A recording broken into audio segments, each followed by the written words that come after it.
Lanjut. Baiklah. Di sini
contoh yang kedua, nak, Alia akan ikut serta atau mungkin Alif yang akan pergi bersama kita.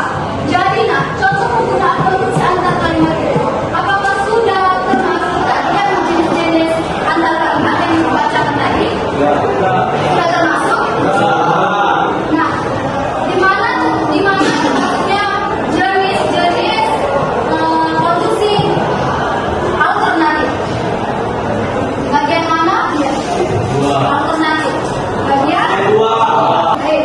Itu termasuk konjungsi alternatifnya. Itulah yang dimaksud tentang konjungsi alternatif. Memilih atau dipilih. Mengerti? Baik. Dan sudah paham, maka ibu akan lanjut perbedaannya. Ini yang terakhir ya, nak. Ibu akan menjelaskan perbedaannya. Apa sih perbedaan konjungsi intra kalimat dan konjungsi antar kalimat? Nah, yang membedakannya itu, nah, kalau konjungsi intra kalimat itu menggunakan bagian kalimat dalam satu paragraf. Ibu ulangi, menggunakan bagian dua kalimat dalam satu paragraf. Itu adalah dimaksud tentang konjungsi intra kalimat. Nah, berbeda dengan konjungsi antar kalimat. Kalau antar kalimat itu sudah menghubungkan dua atau lebih dalam kalimat. Mengerti? Nah, baik, sepertinya kalian sudah paham apa yang ibu jelaskan. Paham? Baik. Jadi ibu akan buka sesi tanya jawab. Apakah dari kalian, nak, yang belum paham yang ibu jelaskan, coba bertanya. Bagian mana yang belum kalian pahami tentang apa yang ibu sudah jelaskan di jawaban tadi? Siapa yang mau tanya? Baik, tanya. Bu, tadi sudah menjelaskan jenis konjungsi antar kalimat, dan saya belum paham itu jenis yang ketiga, Bu, yaitu alternatif. Bisa ibu jelaskan lagi? Nah, baik, silakan. Yang dimana tadi itu konjungsi alternatif itu adalah pilihan atau memilih. Itulah yang dimaksud tentang konjungsi alternatif, dipilih atau memilih. Seperti yang tadi saya jelaskan kan, kamu pilih ini, tapi kamu itu memilih yang ini lagi seperti itu. Jadi kalau konjungsi itu adalah memilih atau dipilih seperti itu. Mengerti? Baik, sudah mengerti, nak? Paham? Jadi ada lagi yang ingin bertanya? Baik, silakan. Ya. Fungsinya, baik, ibu akan menjelaskan, nak. Kalau fungsinya itu, nak, nah, fungsi dalam kalimat itu yaitu untuk melanjutkan kalimat selanjutnya demi selanjutnya.